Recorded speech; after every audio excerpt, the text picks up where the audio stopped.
Hey everyone, and welcome back to the deep dive. Looks like you've been digging into some research on teen dental care, That's right. getting ready for those teenage years. Huh. Gotta protect those smiles. We're here to break down all those insights and help make sense of it all because it's a lot to take in. I mean, did you know that by the time kids are 12, most of them already have all their permanent teeth? Yeah, it's pretty incredible what you said about it. It really underscores why these teen years are so important for their dental health. Right. We're not dealing with baby teeth anymore. These are the teeth that need to last them a lifetime. So, the decisions that are made during this phase, they have a huge impact. They really set the stage for their long-term oral health. I see. So, okay, where do we even begin with all this? What makes the teen years so unique when it comes to dental care? Like, what are the challenges? Well, I mean, obviously there's all the social and emotional stuff going on, right? Hmm. But on top of that, there are a ton of biological changes happening too. Like what? Take wisdom teeth, for instance. Not everyone has enough space in their mouth for those things. And if they don't erupt the right way, well, down the road, they can cause some pretty serious issue. Oh, wow. Then you've got orthodontic treatments, braces, or clear aligners. Those are super common during these years. And it's not just for looks. It's actually super important for making sure their bite is aligned correctly, Gotcha. which, again, impacts their overall health as adults. So it's like everything's connected. Yeah, Now, our research also mentioned some other things too, things like sports injuries. right. And then there's the substance experimentation, Hmm. eating disorders, even oral piercings. That's a lot. Yeah, it is. And each one comes with its own unique set of considerations. Like sports injuries are a huge concern, especially for teens who are super active. Yeah. I mean, a simple mouth guard could be the difference between, keeping a healthy smile and having a dental emergency. So true. And then there's the elephant in the room, right? We have to talk about it.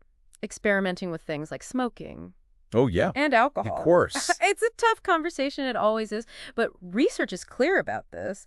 These choices are linked to a whole bunch of oral health issues, Oh, absolutely. way beyond just bad breath. Yeah, it's not just, it's not just about having fresh breath. Okay, so let's take alcohol, for instance. Okay. What does that do?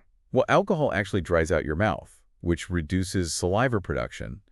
And saliva, that's key for neutralizing acids and washing away food particles. Oh. So without enough saliva, your teeth become way more vulnerable to, decay and other problems. See, I never thought about it like that. Now, what about eating disorders? Uh-huh. Because I know those can have really, really serious consequences or overall health. Yeah. But what about the impact on teeth specifically? What are we talking about? Well, eating disorders, especially the ones that involve frequent vomiting, they can really wreak havoc on your teeth. Really?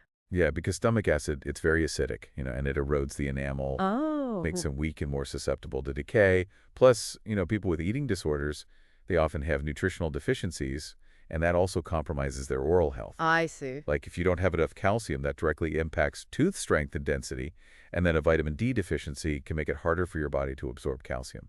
So it's like a double whammy. So you're saying it affects everything. It's all connected. Yeah, it's all connected. That's really concerning. It's a reminder that dental health, it's not just about brushing and flossing. Exactly. It's part of a bigger picture. It's part of overall well-being. 100%. And, even something as trendy as an oral piercing, that can have some unexpected risks too. Really? Yeah, we're talking chipped teeth, receding gums, even nerve damage in some cases. Okay. So we've covered a lot of potential challenges here. It sounds like the takeaway is that the teen years are a critical time to establish healthy habits, right?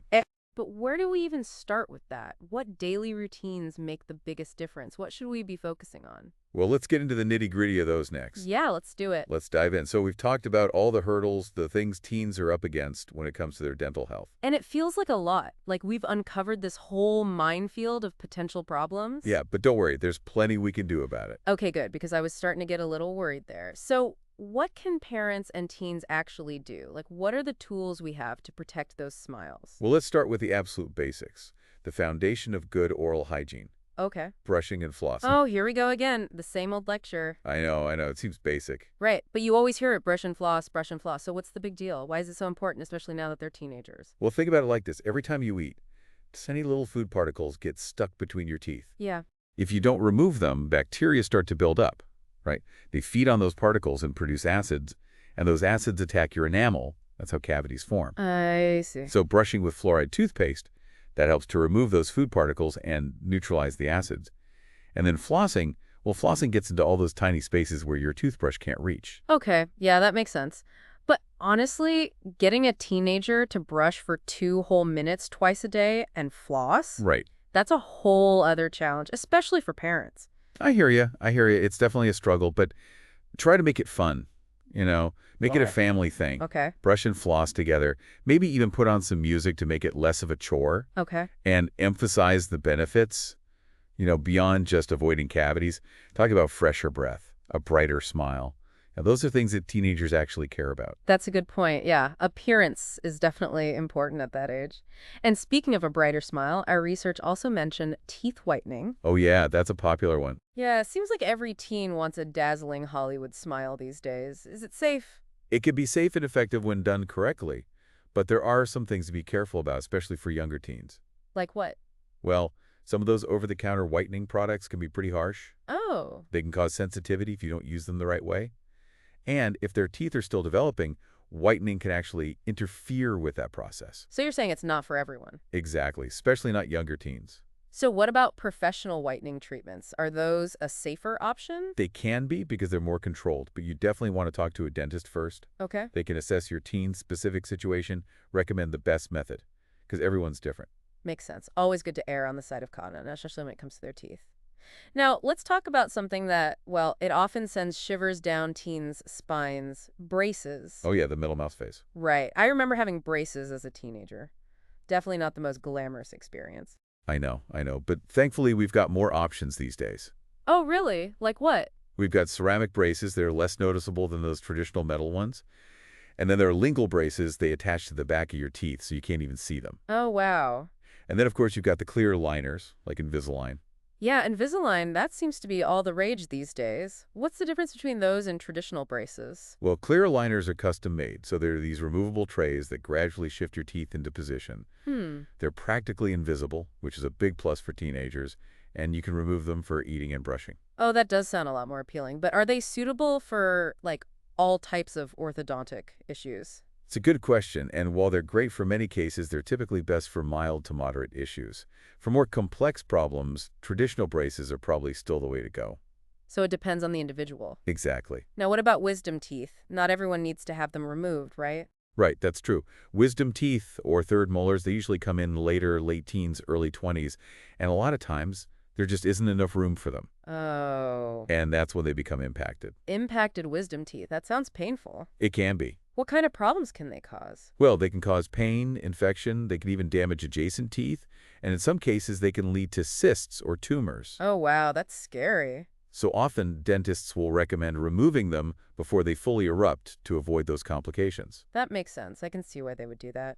What about the procedure itself? Is it scary for teens? It's understandable to be a little nervous about it, but it's actually pretty straightforward these days. Really? It's usually done under local anesthesia or sedation, so you don't feel any pain. Oh, okay. And recovery is usually fairly quick. You might have some swelling and discomfort for a few days, but it's manageable. Well, that's good to know. Hopefully that puts some minds at ease. Now, let's switch gears a bit and talk about something that's not always top of mind for teens, but it's incredibly important. Okay? Gum health. Oh, absolutely, yes. We tend to focus on the teeth themselves, but healthy gums are the foundation of a healthy smile. So true. And teenagers can have gum problems too, right? Yeah, even teenagers can experience gum problems. Gingivitis, for example, that's the early stage of gum disease. Pretty common. So what are the signs that a teen might have gingivitis? What should parents be looking for? Good question. Keep an eye out for swollen, red, or bleeding gums. Those are early warning signs. Okay, You might also notice persistent bad breath or tenderness when they brush or floss. got it. So what can teens do to prevent gingivitis? Or treat it if they already have it? Is it just brushing and flossing? Brushing and flossing are definitely key, but there's more to it. Oh, okay. Using an antimicrobial mouthwash can help. It helps control bacteria, and regular dental checkups, cleanings, those are essential. And if you ignore gingivitis, what happens? Well, it can progress. Gingivitis, if left untreated, can turn into periodontitis. That's a more advanced form of gum disease. It can actually damage the gums and the bone structure that supports the teeth, and that ultimately can lead to tooth loss. Wow, that's serious. So it's really important to catch and address gum problems early, especially during the teen years when they're still forming those habits. Okay, so we've covered a lot of ground here. We've talked about brushing and flossing, braces, wisdom teeth, gum health. It's a lot to take in. It is.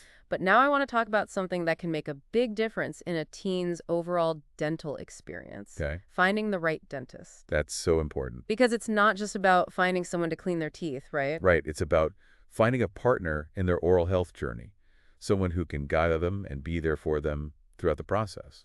Exactly. So what should parents and teens look for when choosing a dentist? What are the key things to consider? Yeah, it's like finding that perfect coach for their smile, right? Someone who can guide them and make them feel comfortable throughout the whole process. Absolutely. That comfort factor, that's especially crucial for teenagers. I mean, they've got all these anxieties and uncertainties about dental care. Right. So, having a dentist who really understands those concerns, who's empathetic and patient, it makes all the difference. It really does. It can turn a scary experience into a positive one. So how do we find that ideal dentist? Is there like I don't know, like a secret formula or something? Well, no magic formula, but there are some key things to keep in mind. Experience treating teenagers. That's a big one. Okay, makes sense. You want someone who knows the ins and outs of the unique challenges that teens face, right? Like they're familiar with the anxieties, everything that comes with this age group. Gotcha. What about the overall feel of the dental practice? Does that matter?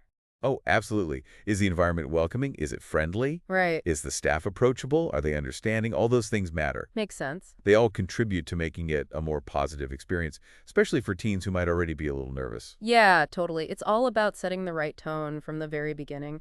And, something that I really believe in is involving the teen in the selection process. Oh, for sure. It's their smile, right? Absolutely. So encourage them to, take part in the consultation, let them ask questions, Exactly. let them get a feel for the dentist, see how they communicate. Yeah, it's a chance for them to voice their preferences and really get a sense of whether this is a good fit. So what are some good questions a teen could ask during a consultation? Well, they could ask about pain management. Okay. Does the dentist offer things like nitrous oxide or sedation dentistry, especially for teens who get really anxious? Right. They could also ask about different types of braces or aligners, especially if they're worried about how they'll look. Yeah, that's a big one at that age. It is. So it's really about empowering them to take an active role in their own oral health. Exactly. Choosing a dentist, it should feel like you're building a partnership. You're not just checking off a box. Right, it's a relationship. It is. Well said. And I think that's a great note to wrap things up on. We've covered a lot today. We talked about the challenges that are unique to teen dental health, the importance of building those good habits early on, and the many solutions that are out there. We did. And we can't forget finding the right dentist, someone who can be a true partner in that journey. Absolutely. It's been a great deep dive, and I really hope our listeners feel like they have the knowledge they need, the tools to navigate this important phase in their teen's life. I hope so too, because at the end of the day, it's about more than just, having straight teeth and fresh breath. It's about setting them up for a lifetime of healthy smiles. And healthy smiles mean happy people. So true. Well, thanks for joining us on the deep dive, everyone. Until next time, keep those pearly whites shining bright.